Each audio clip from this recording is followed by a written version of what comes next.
Hi hello నమస్తే welcome to విజయ మా ఊరు ఆడియో బుక్స్ ఛానల్. నేను విజయలక్ష్మిని.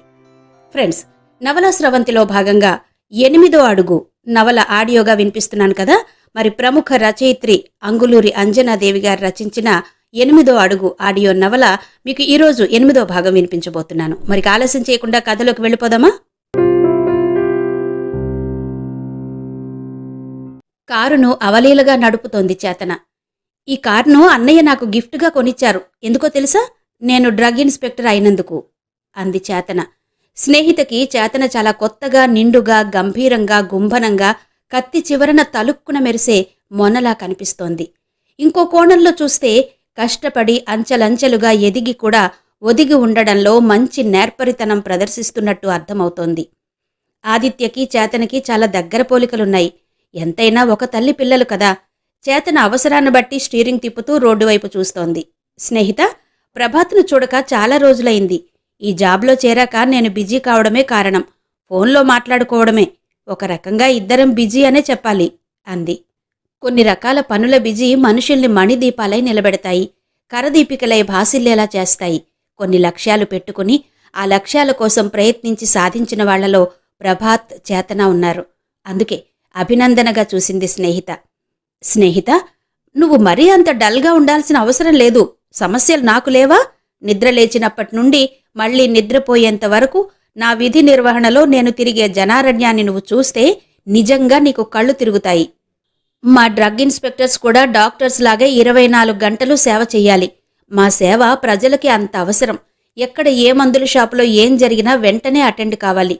మాది మామూలు సర్వీస్ కాదు, ఎమర్జెన్సీ సర్వీస్. ముఖ్యంగా మేము నకిలీ మందులు, నాసిరకం మందులు మెడికల్ షాపుల్లో లేకుండా చూసుకోవాలి. ప్రజల ఆరోగ్యానికి హాని చేసే మందులు కనిపిస్తే వెంటనే తగలబెట్టేయాలి అంది. చేతనలో ఏకాగ్రతను మించిన శ్రద్ధ కనిపిస్తోంది. శ్రద్ధ ఒక అద్భుత శక్తి.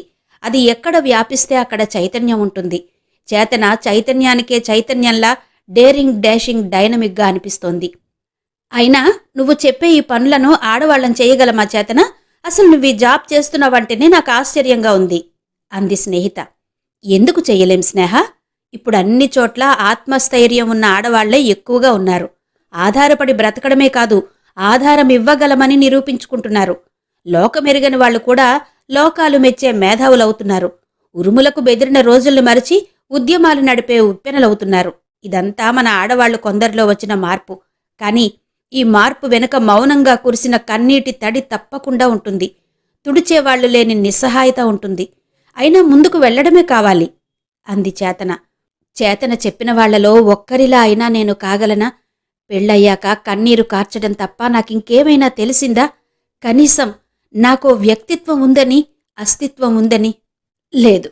అంతా ఎడారిలో కన్నీటి యాత్రలాగే సాగింది, సాగుతోంది అని ఆలోచిస్తున్న స్నేహిత వైపు కారు నడుపుతూనే తల తిప్పి చూసింది చేతన. స్నేహ, మనం మనుషులం. రాతి నేలలో మొక్కలా చొచ్చుకుని రావాలి. మనకేం కావాలో తెలుసుకోవాలి. నిత్యం మన ఆలోచనలు మనవే కావాలి. ఆత్మ న్యూనతాభావాన్ని జయించాలి. నిండుగా బ్రతకాలి, నిర్భయంగా బ్రతకాలి. రోజుకి 10 సార్లు చావొద్దు, ఇంకొకళ్ళని చంపొద్దు. మనకు నచ్చిన పని మనకి హాని చెయ్యనిదైనప్పుడు నిస్సంకోచంగా చెయ్యొచ్చు. అప్పుడే మనం పరమానందం స్థాయి నుండి బ్రహ్మానందం స్థాయికి చేరుకుంటాం అంది చేతన. చేతన, నిన్ను చూస్తుంటే సంతోషం వేస్తోంది. చదువు, హోదా మనిషిని ఇంత గొప్పగా ఎదిగాల చేస్తుందా, ఇంత ఉన్నతంగా చూపిస్తుందా అని ఆశ్చర్యంగా ఉంది అంది స్నేహిత. ఎంత ఎదిగినా ఎవరికి ఏం కావాలో అది అందివ్వలేనప్పుడు మనలో ఎంత ప్రతిభ ఉన్నా, ఎంత సామర్థ్యం ఉన్నా అది నిర్జీవమైపోతుంది అంది చేతన. అంతలో డాక్టర్ ప్రభాత్ హాస్పిటల్ రాగానే కారు ఆపింది చేతన. స్నేహిత కారు దిగి ఆ హాస్పిటల్ వైపు చూసి ఆశ్చర్యపోతూనే లోపలికి అడుగుపెట్టింది. హాస్పిటల్లో నడుస్తూ చుట్టూ కలియ చూసింది. ఆ హాస్పిటల్ పేషెంట్లకి అన్ని రకాల సౌకర్యాలతో ఉంది. ప్రభాత్ది స్వతహాగా డెడికేటెడ్ మైండ్ అవ్వడం వల్ల అతని అభివృద్ధి చాలా వేగంగా జరిగింది. అప్పుడే ఓపీ అయిపోయినట్టుంది. అక్కడ కూర్చుని ఉన్న నర్సు టీవీని మ్యూట్లో పెట్టుకుని చూస్తోంది. అక్వేరియంలోని చేప పిల్లలు ఆగి ఆగి కదులుతూ తమాషా చేస్తున్నాయి. అప్పుడప్పుడు మనుషులు నడుస్తున్న చప్పుడు తప్ప ఎలాంటి సందడి లేని ఆ హాస్పిటల్ వాతావరణం రోగుల పాలిట దేవాలయ ప్రాంగణంలా ఉంది. చేతన స్నేహితుతో కలిసి వస్తున్నట్టు ముందుగా కాల్ చేయడం వల్ల ప్రభాత్ ఓపీ అయ్యాక అదే చైర్లో రిలాక్స్గా కూర్చుని వాళ్ల కోసం ఎదురు చూస్తున్నాడు. చేతన, స్నేహిత నేరుగా లోపలికి వెళ్లి డాక్టర్ ప్రభాత్ని విష్ చేసి ఎదురుగా కూర్చున్నారు. ప్రభాత్ తన టేబుల్ మీద ఉన్న పేపర్ వెయిట్ని చేత్తో కదిలిస్తూ, చెప్పు స్నేహిత, ఏంటి ప్రాబ్లం? చేతన ఎప్పుడు కాల్ చేసినా నీ టాపిక్ తెచ్చి నీ గురించి బాధపడుతూనే మాట్లాడుతుంది అన్నాడు. స్నేహిత కాస్త తల వంచుకుని, సార్, నా ప్రాబ్లం నాకు పిల్లలు పుట్టకపోవడం. కానీ మా అత్తగారు పిల్లల కోసం నా చేత చేయించే పూజలకి, వ్రతాలకి విసిగిపోయాను. ఈ బాధతో నాకు సరిగ్గా నిద్ర పట్టడం లేదు. డాక్టర్ల ప్రిస్క్రిప్షన్ లేనిదే నిద్రకు మాత్రలు ఇవ్వమంటున్నారు మందుల షాపుల వాళ్ళు. బహుశా డాక్టర్లు కూడా నేను అడిగినన్ని రాసివ్వరేమో. మీరు నాకు తెలిసిన డాక్టర్ కదా, నా బాధను అర్థం చేసుకుని నిద్ర మాత్రలు ఇస్తారని వచ్చాను. ఇవ్వండి సార్, ప్లీజ్ అంది స్నేహిత. పక్కనే కూర్చుని వింటున్న చేతన ఆశ్చర్యంతో ఉలిక్కిపడి స్నేహిత భుజంపై చెయ్యి వేసి తన వైపుకు తిప్పుకుంది. ఏ పిచ్చి, నిన్నిక్కడికి తీసుకొచ్చింది ఇందుకేనా నన్ను ప్రభాత్ దగ్గరికి తీసుకెళ్లమన్నావు? ఇదేనా నువ్వు ప్రభాత్తో చెప్పుకుంటానన్నావు? అంటూ ఆమె భుజాన్ని నొక్కి పట్టుకుంది చేతన. స్నేహితకి భుజం నొప్పిగా ఉంది. ఓర్చుకుంటూ, నీకేం తెలిసే నా బాధ? ఇంటా బయట అందరూ కలిసి నన్ను సామూహిక హత్య చేసేలా ఉన్నారు. పిల్లలు లేకపోవడం కొరతే కాదనను, కాని ఇంతలా శిక్షించాలా? ఏదైనా ఒకటి లేనప్పుడు అది కొరతే కదా స్నేహ. అక్కడ వేలు పట్టేంత స్థలం ఉన్నట్టే కదా. కొరతను కొరతలాగే రిసీవ్ చేసుకో. ప్రపంచంలో ఏదీ పరిపూర్ణం కాదు. అసలు నీకున్న లోపంలాగే ప్రతి ఒక్కరిలో ఏదో ఒక లోపం ఉంటుంది. దాన్ని పెద్దది చేసి చూసేవాళ్లను పట్టించుకోవద్దు. బాధపడొద్దు. హాయిగా కళ్ళు మూసుకుని నిద్రపో. ప్రభాత్, దీనికి అరచి గీ పెట్టినా స్లీపింగ్ టాబ్లెట్లు ఇవ్వకు అంది. ప్రభాత్ ఒకసారి వాళ్ళిద్దరి వైపు చూసి, స్నేహిత, నీ ప్రాబ్లం అంత పెద్దదేం కాదు. ప్రతిదానికి సొల్యూషన్ ఉన్నట్టే దీనికి కూడా ఉంది. నేనొక డాక్టర్ అడ్రస్ ఇస్తాను. నువ్వు మీ వారిని తీసుకెళ్లి ఆ డాక్టర్ని కలువు అంటూ ఆ డాక్టర్ గారి విజిటింగ్ కార్డు ఇచ్చాడు ప్రభాత్. స్నేహిత ఆ విజిటింగ్ కార్డు తీసుకుని పేరు చదివింది. చేతన స్నేహిత ముఖంలోకి చూసి, ఇంకే సరిపోయిందిగా, ప్రాబ్లం గాన్. నవ్వవే ఇప్పుడైనా అంది. స్నేహిత నవ్వితే చూడాలనుంది చేతనకి. స్నేహిత నవ్వి ప్రభాత్కి థ్యాంక్స్ చెప్పింది. కుర్చీలోంచి లేచి, చేతన, నువ్విక్కడే ఉండు, ఇప్పుడే వస్తాను. బయట మనం వచ్చే ముందు నాకు తెలిసిన ఆవిడ కనిపించి ఒకసారి మాట్లాడిపో అన్నట్టు నా వైపు చూసింది అంటూ బయటికెళ్ళింది. అక్కడ స్నేహిత కోసం ఎదురు చూస్తూ ఓ 40 సంవత్సరాల స్త్రీ నిలబడి ఉంది. మానసిక వికలాంగుడైన తన 7 సంవత్సరాల కొడుకుని బెంచి మీద పడుకోబెట్టుకుని ఉంది. స్నేహితను చూడగానే, స్నేహిత, బాగున్నావా? మీ వారు, మీ అత్తగారు, మామగారు బాగున్నారా అంటూ ప్రేమగా పలకరించింది. ఈ ప్రశ్నలన్నిటికీ ఒకే ఒక్క తల ఊపుతో సమాధానమిచ్చి, నువ్వెలా ఉన్నావు పిన్ని? బద్రికి మాటలొస్తున్నాయా అంది స్నేహిత. ఇంకా లేదు స్నేహిత, ఇంత వయసొచ్చినా మనిషిని గుర్తుపట్టలేకపోతున్నాడు. ఇప్పటికీ నాకు వాడు పొత్తిళ్లలో పసివాడే. డాక్టర్ ప్రభాత్ గారి దగ్గరకు అప్పుడప్పుడు ఫారిన్ డాక్టర్స్ వస్తూ ఉంటారు. కనీసం వాళ్ల ట్రీట్మెంట్ ద్వారా అయినా బద్రి మామూలు మనిషి అవుతాడని ఆశ. కానీ అంత డబ్బు నా దగ్గర లేకపోయినా ప్రభాత్ గారి దయార్ద్ర హృదయం నాకు ధైర్యాన్నిస్తోంది. ఏం చెయ్యను చెప్పు, విధిరాత అలా ఉన్నప్పుడు అంది. ఆమెను చూస్తుంటే జాలిగా ఉంది స్నేహితకి. ఆమె తన కళ్ల ముందే పిల్లల కోసం చాలా కాలం ఎదురు చూసి చూసి చివరికి ఈ బద్రీని కన్నది. ఒకరోజు, స్నేహ, పిల్లల కోసం నేను అన్ని రకాల మందులు వాడాను. ఆయుర్వేదం మందులు కూడా వాడాను. రావి చెట్టు, వేప చెట్టు కలిసి ఉన్న చోట 28 ప్రదక్షిణలు చేశాను.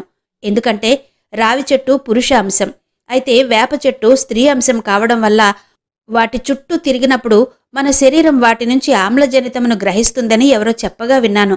అలా ఎక్కువ రోజులు ప్రదక్షిణలు చేస్తే గర్భదోషాలు పోతాయట. వాటిపైనుండి పడిన సూర్యకిరణాల వల్ల గర్భకోశ శక్తి పెరుగుతుందట. ఆ తర్వాత రామేశ్వరం దగ్గర శ్రీరాముడు నిర్మించిన ధనుష్కోటి వద్దకు స్నానం చేస్తే అక్కడ నీటిలో బంగారం, వెండి, పాదరసం, అల్యూమినియం ఎక్కువగా ఉండి అక్కడ స్నానం చేయడం ద్వారా చర్మపు రంధ్రముల నుంచి ప్రవేశించి గర్భం వచ్చే అవకాశాలున్నాయని వైద్యశాస్త్రం చెబుతుందంటే తెలుసుకుని అక్కడికెళ్లి సేతు స్నానం చేసి వచ్చాను. ఇదిగో ఇన్నాళ్లకి నా కడుపు పండింది అని అనడం గుర్తొచ్చి బద్రి తలను నిమిరి ఆ బాబు ఎటు చూస్తున్నాడో తెలియక, పిన్ని, ఈ హాస్పిటల్లో ఇంకా ఎన్ని రోజులుంటావు అంది స్నేహిత. ఈ రోజుతో ట్రీట్మెంట్ అయిపోతుంది స్నేహిత. ఇంటికి తీసుకెళ్లి బద్రీకి మంచి తిండి పెట్టుకోమని చెప్పారు డాక్టర్ గారు. నాకెందుకో బద్రీ ఎప్పటికైనా మామూలు మనిషై కంప్యూటర్ ముందు కూర్చుని వర్క్ చేసుకుంటూ గొప్పవాడవుతాడని ఆశగా ఉంది అంది. స్నేహిత వెంటనే కొద్దిగా డబ్బు తీసి బద్రీ జేబులో పెట్టింది. పిన్ని, బద్రీని నువ్వెంత కష్టపడి కన్నావో నాకు తెలుసు. ఏ బిడ్డ ఏ తల్లికి ప్రాప్తమో, ఏ తల్లి ఏ బిడ్డకు ప్రాప్తమో ముందు తెలియదు. అది విధిలీల. కాని నువ్వు బద్రి మీద పెట్టుకున్న ఆశ, పెంచుకున్న ప్రేమ నన్ను కదిలించాయి. నిజానికి కొందరు తల్లులు రాబడిని, ఫలితాలను దృష్టిలో పెట్టుకుని బయట పనులు వెతుక్కుని తమ పిల్లల్ని చిన్న వయసులోనే హాస్టళ్లలో ఉంచుతున్నారు. అలాంటిది బద్రీని నువ్వింత బాధ్యతగా చూసుకుంటుంటే నీలోని మాతృమూర్తి పాదాలను తాకాలనుంది నాకు అంటూ ఆమె కాళ్లవైపు వంగబోతుంటే సున్నితంగా వారించిందామె. స్నేహిత కడుపుపై ప్రేమగా చెయ్యి పెట్టి, ఆ మధ్యన అమ్మ చెప్పింది స్నేహిత, నీకింకా పిల్లలు లేరని, అవునా అంది. అవునన్నట్టు తల ఊపింది స్నేహిత. పిల్లలు పుట్టకపోవడానికి కారణాలు తెలుసుకోకుండా పూజల పేరుతో ఉపవాసాలుంటే మన ఆడవాళ్లలో ముందుగా వచ్చేది వంధ్యత్వం, అంటే పిల్లలు పుట్టకపోవడం. ఆ తర్వాత పనుల ఒత్తిడి వల్ల నర్వస్ సిస్టమ్ దెబ్బతిని ప్రవర్తనలో మార్పు రావడం, ఏసీటీహెచ్ అనే హార్మోన్ పెరగడం వల్ల వ్యాధి నిరోధక శక్తి తగ్గడం. అంతేకాదు ఈ మానసిక ఒత్తిడి జీవకణాల ఆయుష్ని తగ్గించడం. ఒకవేళ తల్లి అయ్యే అవకాశం ఏమాత్రం ఉన్నా ఇదిగో ఇలాంటి పిల్లలే పుట్టడం. ఇదంతా స్వయంకృతం అంటూ అక్కడ ఉన్న మానసిక వికలాంగులైన పిల్లల్ని చూపించిందామె. స్నేహిత ఒళ్ళు జలధరించింది. ఆమె ఎటో చూస్తూ, బద్రీ లాంటి పిల్లలు పుట్టడానికి కారణాలు నేను చెప్పినవే కాకపోవచ్చు, కానీ మనకు పిల్లలు పుట్టనంత మాత్రాన పూజల పేరుతో మన కడుపుల్ని ఎండబెట్టుకోవాల్సిన అవసరం లేదని చెబుతున్నాను. ముఖ్యంగా వాళ్ల కుటుంబాల గురించి ఆలోచించుకోకుండా ఇతరుల కుటుంబాల గురించి ఆలోచించే బుద్ధిహీనుల్ని అస్సలు పట్టించుకోవద్దు. నీ స్వంత విషయాలు అడుగుతున్నాననుకోకు. డాక్టర్ ప్రభాత్ గారు ఈ విషయంలో నీకేమైనా సలహా ఇచ్చారా అంది. ఇచ్చారు పిన్ని, సంతాన సాఫల్య కేంద్రానికి వెళ్ళమన్నారు అంది స్నేహిత. తప్పకుండా వెళ్ళు. అప్పట్లో నన్ను కూడా అక్కడికే వెళ్ళమన్నారు డాక్టర్లు. మా దగ్గర అంత డబ్బు లేక వెళ్ళలేదు. అక్కడికెళ్తే అన్ని రకాల ఛాన్సెస్ ఉంటాయి. ముఖ్యంగా నీ భర్తలో ఆ యోగ్యత లేకపోయినా అక్కడ వేరే వాళ్లది తీసి నీకిస్తారు. తప్పనిసరే, తప్పేది లేనప్పుడు అది తప్పు కాదు. కానీ నువ్వలా వేయించుకోకు. ఏదో వస్తుందన్న ఆలోచన లేకుండా ఎగబడకు.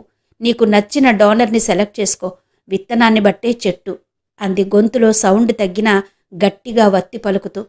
ఆ మాటలు మనసు లోతుల్లోకి చొరబడి కళ్ళు తిరిగాయి స్నేహితకి. కలలో కూడా ఇష్టపడని విషయాన్ని వింటున్నట్టు ముడుచుకుపోతూ విన్నది. ఆమె చెప్పిన దాన్ని దృశ్య రూపంలోకి తెచ్చుకుంటూ వణికిపోయింది. అంతలో చేతన వచ్చి స్నేహితుని తీసుకెళ్ళింది. హేమేంద్రకి పెళ్లి జరుగుతుంటే ఆ పెళ్లిలో అందరి చూపులు పెళ్లికూతురు సిరిప్రియ మీదనే ఉన్నాయి. అంతేకాదు పెళ్లికూతురు ఆదిత్య బంధువట. అందుకే అంత అందంగా ఉంది. మన హేమేంద్ర కూడా ఆ అమ్మాయికి తగినట్టు బాడీ బిల్డర్లా బాగానే ఉన్నాడు అని అనుకుంటున్నారు. ఆ మాటలు వింటుంటే శేఖరం, కరుణమ్మ వాళ్ల కూతురు కలలో కూడా ఊహించని విధంగా విస్మయంగా చూస్తూ ఆనందిస్తున్నారు. ఈ సంబంధం కుదరడానికి కొద్ది రోజుల ముందు ఒకరోజు హేమేంద్ర ఆదిత్యతో, సార్, మీరు నాకు మందుల షాప్ ఇప్పించి మంచి పని చేశారు. కానీ దానిమీద కొంత అప్పుంది. వాళ్ళు తొందర పెడుతున్నారు. నేను ఎకనామికల్గా పికప్ కావాలంటే కొంత టైం పడుతుంది. ఈ లోపల నాకేదైనా సంబంధం ఉంటే చూడండి. వాళ్ళిచ్చే కట్నం డబ్బుల్ని అప్పుకి కట్టేస్తాను అన్నాడు ఏమాత్రం తడబడకుండా. ఏది మాట్లాడినా సూటిగా మాట్లాడే హేమేంద్ర అంటే ఆదిత్యకి మంచి అభిప్రాయం ఉంది. హేమేంద్ర ఆదిత్య దగ్గర దాన్ని నిలుపుకోవాలని చూస్తాడు. వెంటనే ఆదిత్యకి వాళ్ల సూర్యనారాయణ బాబాయ్ గుర్తొచ్చాడు. మన సిరిప్రియకు నీకు తెలిసిన అబ్బాయి ఉంటే చూడు, పెళ్లి చేద్దాం ఆదిత్య. నాకు అబ్బాయి వాళ్ళ కుటుంబం మీద కానీ అబ్బాయి మీద కానీ పెద్ద పెద్ద ఆశలేమీ లేవు. వాళ్ల బయోడేటాలతో కూడా పనిలేదు. ఎందుకంటే అవన్నీ చూసి పెళ్లిళ్ళు చేసుకున్న వాళ్లలో కొందరు నెల తిరగకుండానే విడిపోతున్నారు. నాకు కావలసింది నా కూతుర్ని ఇంట్లోనే ఉంచుకుని చివరిదాకా అంత తిండి పెట్టగలిగితే చాలు అనడం గుర్తొచ్చి నేరుగా సూర్యనారాయణను కలిశాడు ఆదిత్య. హేమేంద్ర గురించి తనకెంతవరకు తెలుసో అంతవరకే చెప్పాడు ఆదిత్య. అది విని సూర్యనారాయణ అభ్యంతరం చెప్పలేదు. వెంటనే హేమేంద్ర తల్లిదండ్రుల్ని కలిశారు, మాట్లాడారు. పెళ్లికి ముహూర్తాలు పెట్టించారు, శుభలేఖలు వేయించారు, బంధువులకి స్నేహితులకి పంచారు. అందరూ వచ్చారు, సన్నాయిలు మోగాయి. గుడిలో పంతులుగారొచ్చి మంత్రాలు చదివాడు. నవవధువు తలపై జీలకర్ర బెల్లం పెట్టించాడు. అందరూ అక్షంతలు వేసి ఆశీర్వదించారు. భోజనాలయ్యాయి. హేమేంద్ర పెళ్లి సిరిప్రియతో జరిగిపోయింది. చేతన మాత్రం హేమేంద్ర పెళ్లికి రాలేదు. కారణం, అప్పుడెప్పుడో తనని కాలేజీలో ర్యాగింగ్ చేశాడని కాదు, ఇప్పుడు కూడా అతను అలాగే ఉంటాడని ఆమె అనుకోవడం లేదు. అందుకే హేమేంద్ర గురించి వాళ్ళ అన్నయ్యకి చెడుగా గాని మంచిగా గాని చెప్పలేదు. అంత టైం కూడా ఆమెకు లేదు. సిరికి కాల్ చేసి బ్లెస్సింగ్స్ చెప్తానన్నయ్య, నాకిప్పుడు అర్జెంట్ పని ఉంది అంటూ తను వెళుతున్న పని ఎంత ముఖ్యమైందో చెప్పింది ఆదిత్యతో. రిప్రజెంటేటివ్లు 4 పెళ్లికొచ్చారు. పెళ్ళయ్యేంత వరకు హేమేంద్రతోనే ఉన్నారు. మేము హేమేంద్ర వెన్నుదన్నులం అన్నట్టే తిరిగారు. జోకులు వేసుకుంటూ సందడి చేశారు. అంతేకాదు పెళ్ళయ్యేంత వరకు బాగా ఫోకస్ అయ్యారు. అక్షంతలు వేసి వెళ్ళిపోయారు. ఎక్కడి వాళ్ళక్కడ వెళ్ళిపోతున్న సమయంలో ఒక కారును అందంగా అలంకరించారు. సిరిప్రియ వయసే ఉన్న అమ్మాయిలంతా ముసిముసి నవ్వులతో సిరిప్రియను కారెక్కించారు. వాళ్ళనలా ఓ చోట కలిసి చూస్తుంటే కళ్ళు చెదిరిపోతూ అలసిపోతున్నాయి. అలాగే హేమేంద్ర వయసున్న అబ్బాయిలు హేమేంద్ర వెంట కారు దాకా వచ్చి కారెక్కించారు. వాళ్లు కూడా చాలా హుషారుగా ఉత్సాహంగా హేమేంద్ర భుజం తట్టారు. కారు కదిలింది. ఆ కారు ఎక్కడికి వెళుతుందో సిరిప్రియకు తెలుసు. హేమేంద్రకు తెలియదు. తెలుసుకోవాలనుంది. కానీ అక్కడ చెప్పేవాళ్లెవరూ లేరు. కారు రోడ్డు మీద పచ్చటి పొలాల మధ్య ప్రయాణం చేస్తోంది. రోడ్డుకి అటూ ఇటూ ఉన్న చెట్ల కొమ్మలు ఒకదాని వైపుకొకటి వంగి పెనవేసుకుపోయి ఆకుపచ్చని కప్పులా గమ్మత్తుగా ఉన్నాయి. వాటి కింద నుండే చాలా దూరం ప్రయాణం చేశారు. ఆ అనుభవం బాగుంది హేమేంద్రకి. కారు ఊర్లోకి ప్రవేశించింది. ఆ ఊరు ఆకుపచ్చని ఆకులతో నిండిన వృద్ధ చెట్టులా ఉంది. కారు ఓ ఇంటి ముందాగింది. కారు దిగగానే హేమేంద్రను సిరిప్రియను లోపలికి తీసుకెళ్లారు. ఆ ఇల్లు పాతకాలం నాటి మండువా లోగిలి. పెద్ద పెద్ద దూలాలతో, ఎత్తైన గోడలతో, నేలంతా నాపరాళ్లు పరిచి అతి శుభ్రంగా ఉంది. గోడలు ఎత్తుగా ఉన్నందువల్ల ఫ్యాన్లు పైకప్పులకు వేస్తే గాలి రాదని ఎక్కడికక్కడ స్టాండింగ్ ఫ్యాన్లు అమర్చారు. వంట ఇంట్లో ఆరితేరిన వంట మనుషుల్లా ఆ ఇంటి పెద్ద కోడళ్లు ఏలుతున్నారు. ఆ వంటగదిని ఆనుకొని కరివేపాకు చెట్టు, అరటి చెట్టు, తులసి చెట్టు ఉన్నాయి. ఇంటి బయట గోడవారగా బోలెడన్ని చెట్లు ఎత్తుగా పెరిగి ఉన్నాయి. అంతేకాదు, బయట గేటు నుండి లోపల ఇంటి గోడ వరకు మట్టిదారుంది. ఆ దారికి ఇరువైపులా నిమ్మ, దానిమ్మ, జామ చెట్ల కాయలు కాసి ఊగుతున్నాయి. దొడ్లో గడ్డివామలు, ఎత్తైన తాటి చెట్లు ఉన్నాయి. ఆ ఇంటికి కాస్త దూరంగా 2 కొండలు. ఇంటి నుంచి కొండలు దాకా పచ్చటి పొలాలు. వాటి పక్కనే నీటిని ఆపుతూ చెరువు గట్టు. ఆ గట్టు మీద దేనికో రక్షణ ఇస్తున్నట్టు దట్టంగా దడి కట్టినట్టు ఉన్న చిల్ల చెట్లు, తుమ్మ చెట్లు. పొలం నిండా కనుచూపు మేర పొట్టకొచ్చిన వరి పైరు ఏపుగా పెరిగి ఊగుతుంది. హేమేంద్రకి పంట పొలాలు, తాటి చెట్లు కొత్త కాకపోయినా ఆ ఇంటి వాతావరణంలో, ఆ ఇంట్లో ఉన్న మనుషుల్లో ఏదో ప్రత్యేకత కనిపిస్తోంది. ఆశ్చర్యంతో, ఆనందంతో ఒళ్లంతా కళ్ళు చేసుకుని చూస్తూ ఇంద్రధనుస్సును చేతితో తాకుతున్న అనుభూతికి లోనవుతున్నాడు. ఇంకా అబ్బురపరిచే విషయమేంటంటే ఆ ఇంట్లో ఉన్న మంచాలన్నీ గట్టిగా పేనిన నులకతాడుతో అల్లినవే.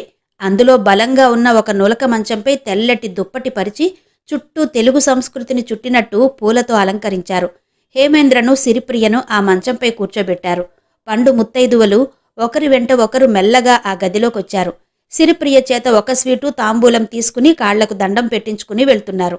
వాళ్లంతా 60 సంవత్సరాలు దాటిన పుణ్యస్త్రీలు. వాళ్ల భర్తలు పొడవు చేతి చొక్కాలు, పంచెలు కట్టుకుని చేతికర్రలు పట్టుకుని ఆరుబయట కూర్చుని ఉన్నారు. పురాణకాలం నాటి శృంగార కబుర్లు చెప్పుకుంటున్నారు. ఇంత వయసున్న వాళ్ళని ఇక్కడ తప్ప ఇంకెక్కడా చూసినట్టు లేదు హేమేంద్రకి. అంత శుభప్రదంగా, అంత పరిశుభ్రంగా ఉన్న వాళ్లను చూస్తుంటే భారత చిత్రపటంలో ఓ చిత్రాన్ని చూస్తున్నట్టుంది. అలాగే చూస్తూ కూర్చున్నాడు. 60 వసంతాలకు పైనే చూసిన ఆ ముత్తైదువులు ముఖమంతా నవ్వు చేసుకుని హేమేంద్ర తలను ప్రేమగా నిమిరారు. సిరి సంపదలతో, పిల్లాపాపలతో చిరాయువుతో జీవించమని దీవించి ఒక్కొక్కరే వెళ్ళిపోతున్నారు. అందరూ వెళ్ళిపోయారు. హేమేంద్ర, సిరిప్రియ మాత్రమే మిగిలారు. పరిసరాలు నిశ్శబ్దంగా మారాయి. సిరిప్రియ వైపు చూశాడు హేమేంద్ర. ఆవు పాలతో కడిగిన బంగారు ప్రతిమలా, వెన్నెల శిల్పంలా కూర్చుని ఉంది సిరిప్రియ. ఆమె చేతిని మెల్లగా స్పృశించాడు. ఈ ఊరు, ఈ వాతావరణం, ఈ మానవ సంబంధాలు నాకు బాగా నచ్చాయి సిరి. కానీ మన పెళ్ళి మీ ఊర్లో చేసి ఈ వేడుక ఈ ఊర్లో ఎందుకు చేస్తున్నట్టు అన్నాడు హేమేంద్ర. అతనికి ఆమెతో మాట్లాడే ఏకాంతం అప్పుడే దొరికింది. ఆమె కాస్త సిగ్గుపడుతూ, మా తాతయ్య వంశంలో పుట్టిన ఆడపిల్లలకి ఎక్కడ పెళ్లి జరిగినా ఈ ఆచారం మాత్రం ఇక్కడే, ఇదే స్థలంలో చేస్తారు. ఇప్పుడు వచ్చిన వాళ్లంతా మా నానమ్మలు, అమ్మమ్మలు, వాళ్ల ఆడపడుచులు, వాళ్ల తోటికోడళ్ళు. ఇలా పెళ్లిళ్ళప్పుడు అందరూ ఒకచోట చేరి దీన్ని ఓ పద్ధతి ప్రకారం చేస్తారు. చూశారుగా సందడి ఎంత కళాత్మకంగా ఉందో అంది. హేమేంద్ర వింటూ అవునన్నట్టు తల ఊపాడు. ఆమె అంతటితో ఆపకుండా, ఇంతకు ముందు మీరు చూశారుగా, పెళ్లికి వచ్చిన వాళ్లంతా తాతయ్య చేత్తో కొత్త బట్టలు తీసుకుని తాతయ్య కాళ్లకి దండం పెట్టి వెళ్లడం. వాళ్లంతా వేరువేరు చోట్ల ఉద్యోగాలు చేస్తూ ఎక్కడెక్కడో చదువుకుంటూ ఉన్నవాళ్లు. ఏ సమస్య వచ్చినా తాతయ్యతో చెప్పుకుంటారు. చెప్పుకోవడమే కాదు, నలుగురు కలిసి ఆ సమస్యకి పరిష్కారం వెతికి సమస్యలో ఉన్న వ్యక్తిని బయటకు లాగుతారు. ధైర్యం చెప్తారు. మనిషికి మనిషి ఇచ్చే ఆస్తి ఇంతకన్నా ఏముంటుంది? మా అందరికీ మా తాతయ్య స్ఫూర్తి. ఆయన మాకు పంచే ప్రేమ, వాత్సల్యం మా కుటుంబాలకి జీవనాడిలా పనిచేసి మమ్మల్ని నిత్యం సంతోషంగా ఉంచుతుంది. ముఖ్యంగా మా తాతయ్య పిల్లల్ని ఎక్కువగా ప్రేమిస్తాడు. ఆయన ఆలోచనల్ని పిల్లలపై మాత్రం రుద్దరు. మీ ఆలోచనలు మీకుంటాయి, వెళ్ళండి అన్నట్టు ప్రశాంతంగా చూస్తారు అంది సిరిప్రియ. ఎంతో పరిణతి ఉన్న యువతిలా సిరిప్రియ మాట్లాడుతుంటే గంగానదిలో స్నానం చేసినట్టుంది హేమేంద్రకి. ఇక ముందు తను కూడా ఈ కుటుంబంలో వ్యక్తి కావడం, సిరిప్రియ లాంటి భార్య దొరకడం పూర్వజన్మలో చేసిన పూజలే కారణమని నమ్ముతున్నాడు.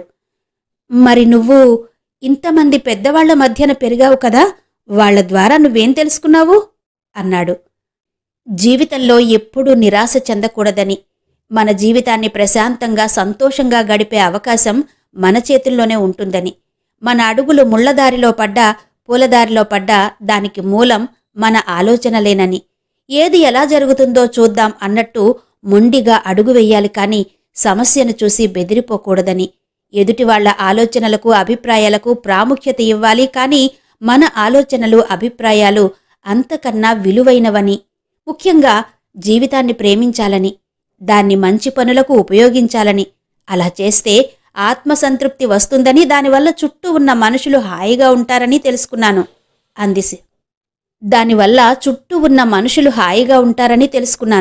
అంది సిరిప్రియ. సిరిప్రియ పెరిగిన పరిసరాలకి తాను పెరిగిన వాతావరణానికి తేడా ఉందనిపించింది. అంతేకాదు, సిరిప్రియ అత్తలు, కోడళ్ళు, తోడికోడళ్ళు కలిసికట్టుగా ఉండి మానవ సంబంధాలు పుష్కలంగా ఉన్న గడ్డ మీద పుట్టిన బిడ్డ, ప్రకృతితో ప్రత్యక్ష సంబంధాలు ఉన్న మనిషి. మరి తను చేతులకు గ్లౌజులు తొడుక్కుని మట్టిని పిసికినవాడు, పూజగదిలాంటి తండ్రి ఎదపై చెప్పుల కాళ్లతో నడిచినవాడు, చదువుకోవలసిన వయసులో కాలేజీ నుండి బహిష్కరింపబడినవాడు. ఇవన్నీ తన భార్యతో చెప్పుకోగలడా? బహుశా ఇప్పుడే కాదు, ఎప్పటికీ చెప్పుకోలేడేమో. మెహందీ పెట్టి బాగా పండిన ఆమె చేతుల వైపు చూస్తూ తన జీవితపు డిజైన్ను ఊహించుకుంటున్నాడు. ఆమె కాస్త కదిలి, మనకొక వయసు వచ్చాక ఒక్క క్షణం కళ్ళు మూసుకుని మనలోకి మనం తొంగి చూసుకుని అక్కడ అహల్లాంటిది ఏమైనా ఉంటే దాన్ని తొలగించి ఆత్మవిమర్శ చేసుకుంటే మనం ఏ దారిలో పయనిస్తున్నామో మనకు తెలిసిపోతుంది అంది. సిరిప్రియలో నేను కొత్త పెళ్లి కూతుర్ని అన్న సంశయం లేదు. ఎన్నో ఏళ్లుగా కాపురం చేస్తున్న భర్తతో మాట్లాడుతున్నట్టే ఉంది. ఎంతో ఆత్మవిశ్వాసం ఉన్నవాళ్లే అలా మాట్లాడగలుగుతారు. కమ్యూనికేషన్ స్కిల్స్ని, హ్యూమన్ రిలేషన్స్ని పుస్తకాల్లో మాత్రమే చదువుకునేవాళ్లు ఇలా మాట్లాడలేరు, ఇలా ఉండరు. వాళ్లలో ఆ ఆర్ద్రత, ఈ అనుభూతి రాదు. ఈ జీవన స్పృహ అంతకన్నా ఉండదు. అందుకేనేమో హేమేంద్రకు తెలియకుండానే ఆత్మ న్యూనతాభావం అతి సూక్ష్మంగా అతని నరనరాల్లోకి ప్రవేశించింది. విచిత్రమైన స్థితిలోకి తీసుకెళ్ళింది. తీవ్రంగా ఆలోచింపచేస్తోంది. ఫలితంగా అతని పెదవులు సన్నగా అదిరాయి. వెన్నముద్దల్లాంటి ఆమె చెంపల వైపు చూశాడు. సిరి, నేనొకటి అడుగుతాను, చెబుతావా అన్నాడు హేమేంద్ర. గొంతు తడారిపోతోందతనికి. అడగండి అంది మెల్లగా. హేమేంద్ర పెదవుల్ని తడిచేసుకుని అంతకన్నా మెల్లగా, నీకు డేట్ ఎప్పుడొస్తుంది అని అడిగాడు. సిరిప్రియ షాక్ అయింది. ఏ భర్త అయినా తొలి రాత్రి తన భార్యతో, నీ అలవాట్లేంటి, నీ కోరికలేంటి, ఎలాంటి భర్త కావాలనుకునేదానివి, నీకు ఎలాంటి డ్రెస్సులు నప్పుతాయి, ఎక్కువగా ఏ కలర్ని ఇష్టపడతావు, నువ్వెలా ఉంటే మీ ఇంట్లో వాళ్ళు ఇష్టపడతారు, ఇక ముందు నిన్నెలా నడుచుకోమని చెప్పారు, జీవితం ఎలా ఉంటే బావుంటుందనుకుంటున్నావు, పిజ్జాలు, ఎగ్ పప్స్ లాంటివి తింటావా, లేక నార్మల్ డైట్ని తీసుకుంటావా, ఇవి కాక ఇంకా నీకు అఫైర్స్ లాంటివేమైనా ఉన్నాయా అని కూడా అడుగుతారు. అవన్నీ పక్కన పెట్టి డేట్ అడుగుతాడేంటి? ఇంకా తేరుకోలేదు సిరిప్రియ. అయినా ఎలా చెప్పాలి? కొత్తగా ఉంది, సిగ్గుగా ఉంది, ఇబ్బందిగా ఉంది. మళ్ళీ అడుగుతాడేమోనని భయంగా ఉంది. అడగకుంటే బాగుండని ఆశగా ఉంది. కాని అడిగాడు హేమేంద్ర. పైగా, నేను నీ భర్తను, నా దగ్గర ఏదీ దాచాల్సిన అవసరం లేదు, చెప్పు అన్నట్టుగా చూశాడు. ఇక తప్పదన్నట్టు నెమ్మదిగా సిగ్గును పక్కన పెట్టి తనకి డేట్ ఎప్పుడొస్తుందో చెప్పింది సిరిప్రియ. వెంటనే హేమేంద్ర తన చేతిలో క్యాలిక్యులేటర్ లేకపోయినా చేతివేళ్లను కదిలిస్తూ లెక్కలు వేసుకుని, హమ్మయ్యా, ప్రస్తుతం ఎలాంటి ప్రమాదం లేదు అన్నట్టు తేలిగ్గా ఊపిరి పీల్చుకున్నాడు. వెంటనే సిరిప్రియ వైపు చూశాడు. చిగురాకులపై కూర్చుని ఉన్న పక్షి పిల్లను చేతుల్లోకి తీసుకున్నట్టు ఆమె ముఖాన్ని దోసిట్లోకి తీసుకుని ఆమెను జయించాడు. ఆ జవనశ్వం తనపై అద్భుతంగా స్వారీ చేయగలిగే రౌతుని ఇష్టపడుతుంది. ఆ రౌతు తనపై స్వారీ చేస్తున్నప్పుడే అది గమనిస్తుంది. రౌతు తన కదలికల్ని ఎంతవరకు అంచనా వేసి తనని నడిపిస్తున్నాడా అని, తనను సరైన విధంగా నియంత్రించి నిర్వహించగలుగుతున్నాడా లేదా అని. తనకు అన్నీ సరిగ్గా అనిపిస్తేనే ఆ గుర్రం రౌతును క్రింద పడేయదు, కాలితో తన్నదు. ఆ 3 రాత్రులు 3 యుగాలకు సరిపోయేంతగా వాళ్ళిద్దరూ పొలాల్లో తిరిగారు. కొండలెక్కారు, చెరువుల్లో దిగారు, డొంకలు, దుప్పలు, కాలువలు అన్నీ వాళ్లే అయి తిరిగారు. ఆ తర్వాత చెప్పాడు హేమేంద్ర, సిరి, మనకి ఇప్పుడే పిల్లలొద్దు. ఆర్థికంగా నేనో స్థాయికి వచ్చేంతవరకు ఆగుదాం అని. అప్పుడర్థమైంది సిరిప్రియకు అతను డేట్ ఎందుకడిగాడో.